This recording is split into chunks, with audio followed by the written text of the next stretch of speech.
Hi viewers, welcome to our channel. ప్రస్తుతం మనతో పాటు దాము బాలాజీ గారు సీనియర్ జర్నలిస్ట్ ఉన్నారు. వారితో ఒకసారి మాట్లాడదాం. నమస్కారం సార్. నమస్తే. సార్, ఇవాళ మార్నింగే దిల్ రాజు గారి ఇంట్లో ఐటీ రైడ్స్ జరగడం అనేది ఒక్కసారి టీఎఫ్ఐ ని షేక్ చేసిందని చెప్పుకోవాలి సార్. అయితే ఇప్పుడు ఈ ఐటీ రైడ్స్ జరగడం కాస్త పుకార్లన్నీ కూడా బయట పాకుతున్నాయి సార్. అంటే పెద్ద ఎత్తున బ్లాక్ మనీ దిల్ రాజు గారి ఇంట్లో దొరికేసింది, దిల్ రాజు గారు దొరికిపోయారు ఐటీ వాళ్ళకు అని చెప్పేసి ఈ విధంగా వార్తలు అయితే ప్రచారంలో ఉన్నాయి. మరి ఈ ఐటీ రైడ్స్ లో ఏమైనా దొరికాయా దిల్ రాజు గారి ఇంట్లో? మరి ఇరుక్కునే ప్రమాదం ఏమన్నా ఉందా? మీరేం చెప్తారు సార్? దాదాపు 8 చోట్ల ఐటీ బృందాలు దిల్ రాజు ఇల్లు, ఆఫీసు, వాళ్ళ తమ్ముడు శిరీష్ వాళ్ళ ఇల్లు, తర్వాత హర్షితా రెడ్డి వాళ్ళ కూతురు, వాళ్ళ బంధువులు, అందరి ఇళ్ల మీద దాడి చేస్తారు. మామూలుగా ఎప్పుడు ఐటీ రైట్స్ జరిగినా ఇలాగే వాళ్ళ ప్యాటర్న్ సేమ్ ఉంటుంది.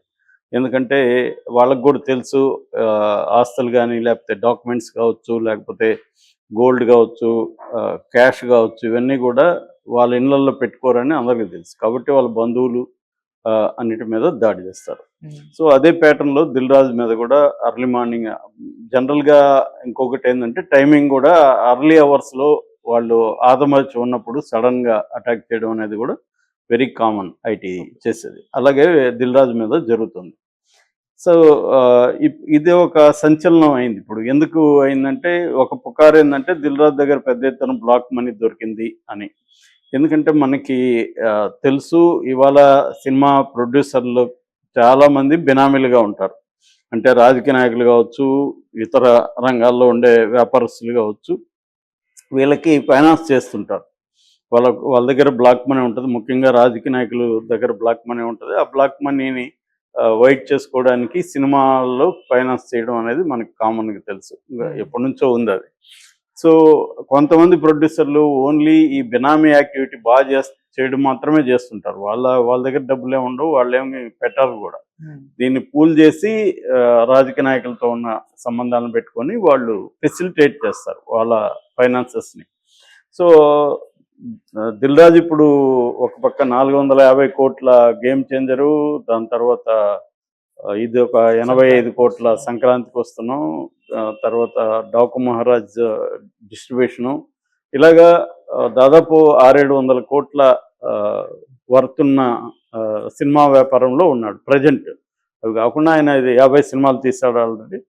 సో ఇప్పుడు ఆయన మొత్తం ఫిల్మ్ కెరీర్లోనే ఇది హైయెస్ట్ బడ్జెట్ వ్యవహారాల్లోకి ఇప్పుడు ఎంటర్ అయ్యాయి 2024లో. సో ఈ క్రమంలో ఏంటంటే ఇంకోటి ఏంటంటే డే 1లోనే గేమ్ చేంజర్ 186 కోట్లు కలెక్ట్ చేసిందని, దాన్ని ఎవరు నమ్మలేదు, వేరే విషయం. కానీ ఇప్పుడు అనౌన్స్ అయితే చేశారు. దాని తర్వాత 300 కోట్లని ఇలాగా పెంచుకుంటూ వెళ్ళారు. అట్లాగే సంక్రాంతికి వస్తున్నాం కూడా ఆల్రెడీ 200 కోట్లు అన్నారు. సో ఇలాగా ఎప్పుడైతే ప్రొడ్యూసర్లు అనౌన్స్ చేస్తారో ఐటీ డిపార్ట్మెంట్ అనేది రెగ్యులర్గా దాడి చేస్తుంది. ఇదేమీ ఫస్ట్ టైం కాదు, లాస్ట్ టైం కాదు. అందరి మీద కూడా సినిమా రిలీజ్కి ముందు లేకపోతే రిలీజ్ అయిన వెంటనే ఈ కలెక్షన్లు ఇవన్నీ చూసి వాళ్ళు రంగంలో దిగుతారు. వాళ్ళకి కూడా కొంత నెట్వర్క్ ఉంటుంది కాబట్టి వాళ్ళు ట్రేడ్ సంబంధించిన డేటా తెప్పించుకుంటారు. ఇది ఎన్ని థియేటర్లు రిలీజ్ అయింది, ఎక్కడెక్కడ ఏం కలెక్షన్స్ వచ్చాయి, దానికి సంబంధించి వీళ్ళు ఐటీలో చూపిస్తున్నారా లేదా, ఇవన్నీ ఉంటుంది.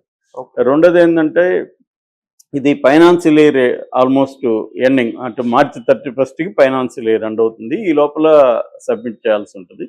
సో ఈ ముందు ఎక్కువగా కూడా వీళ్ళు చేస్తుంటారు, అంటే ఎక్కడెక్కడ బ్లాక్ మనీ. ఎందుకంటే ఈ టైంలోనే బ్లాక్ అండ్ వైట్గా మార్చుకోవడానికి సిఏల సహకారాలతో ట్రై చేస్తుంటారు. ఎందుకంటే ఫైనాన్షియల్ ఇయర్లో వాళ్ళు ఇయర్ ఎండ్ లోపల వాళ్ళు అన్ని సబ్మిట్ చేయాల్సి ఉంటుంది, ఆడిటింగ్ వ్యవహారాలన్నీ. సో అందువల్ల ఇది కరెక్ట్ టైం అని చెప్పచ్చు. అయితే ఇప్పుడు ఆయన దగ్గర బ్లాక్ మనీ దొరికిందని పుకార్లు అయితే వస్తున్నాయి. దొరికిందని పుకార్లు తప్ప ఇవన్నీ గ్యారంటీ, అంటే ఎవరు అఫిషియల్గా ఎవరు చెప్పిందేం కాదు. దిల్ రాజుకి సహజంగానే కొంత యాంటీ బ్యాచ్ కూడా సినిమా రంగంలో ఉంటారు. ముఖ్యంగా ఆయన ఈ మధ్యకాలంలో రేవంత్ రెడ్డి వచ్చిన తర్వాత అందరికంటే కూడా దిల్ రాజు ఇంపార్టెంట్ అయిపోయాడు. మొన్న కూడా మనం అల్లు అర్జున్ క్రైసిస్లో కూడా చూసాము. దిల్ రాజే దాన్ని ఫెసిలిటేట్ చేసి వాళ్ళిద్దరి మధ్య ఒక, అంటే రేవంత్ రెడ్డికి సినిమా ఇండస్ట్రీకి మధ్య ఒక పంచాయతీ చేసి సినిమా ఇండస్ట్రీలో పెద్ద పెద్ద వాళ్ళందరినీ తీసుకెళ్ళి రేవంత్ రెడ్డి దగ్గర నిలిపి, క్యూలో నిలిపి వాళ్ళందరి చేత సన్మానాలు చేయించి ఆయన ఎగోని సాటిస్ఫై చేసి తన పని చూసుకున్నాడు. అలాగే అసెంబ్లీలో అందరి ముందు నేను స్పెషల్ షోలకి పర్మిషన్ ఇవ్వను, రేట్లు పెంచుకోవడానికి పర్మిషన్ ఇవ్వనని ప్రకటించిన రేవంత్ రెడ్డి కూడా యూటర్న్ తీసుకున్నాడంటే Dil Raju power control on the government అనేది మనకు అర్థమవుతుంది. ఎందుకంటే ప్రధానంగా ఆయన సినిమాల కోసమే చేశాడు. సో అట్లాగే అక్కడ కూడా పవన్ కళ్యాణ్ ఉన్నాడు కాబట్టి తను దిల్ రాజు అక్కడ కూడా తన ఇన్ఫ్లుయెన్స్ని ఉపయోగించుకున్నాడు. రెండోది చంద్రబాబు ముందు నుంచి కూడా సినిమా ఫ్రెండ్లీగా, ఆయన ఎప్పుడు సినిమా వాళ్ళకి యాంటీగా నిర్ణయాలు తీసుకున్న చరిత్ర లేదు ఆయన. కాబట్టి ఈ రకంగా దిల్ రాజుకి 2 సినిమా స్టేట్లలో అంటే 2 తెలుగు స్టేట్లలో కూడా సినీ రంగానికి సంబంధించి పట్టుంది. ముఖ్యంగా ఈ మధ్యకాలంలో థియేటర్ దీంట్లో కూడా ఆయన గట్టిగా లీజుకు తీసుకోవడం, చాలా స్ట్రాంగ్ ప్రజెన్స్ అయితే ఆయన ఉందన్నమాట దిల్ రాజు. ఎందుకంటే ఇటు అల్లు అరవింద్ తగ్గాడు, ఇటు ఇంకా ఆయన ఎవరు దగ్గుపాటి సురేష్ బాబు అయితే ఆల్మోస్ట్ థియేటర్ బిజినెస్ నుంచి పక్కకి వెళ్ళిపోయాడు. అందువల్ల కూడా ఆ స్పేస్ని ఈయన ఆక్యుపై చేశాడు. కొత్త ప్లేయర్స్ మైత్రి లాంటి వాళ్ళు కూడా వస్తున్నారు, అది వేరే విషయం.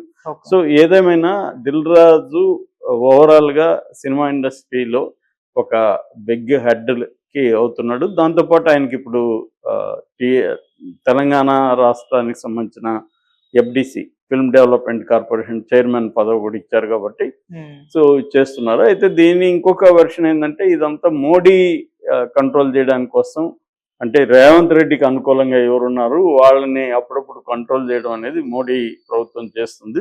ఎందుకంటే IT డిపార్ట్మెంట్ మోడీ దగ్గర ఉంటుంది కాబట్టి అలాగా కూడా చేస్తున్నారు అనేది ఒక వెర్షన్ అన్నమాట.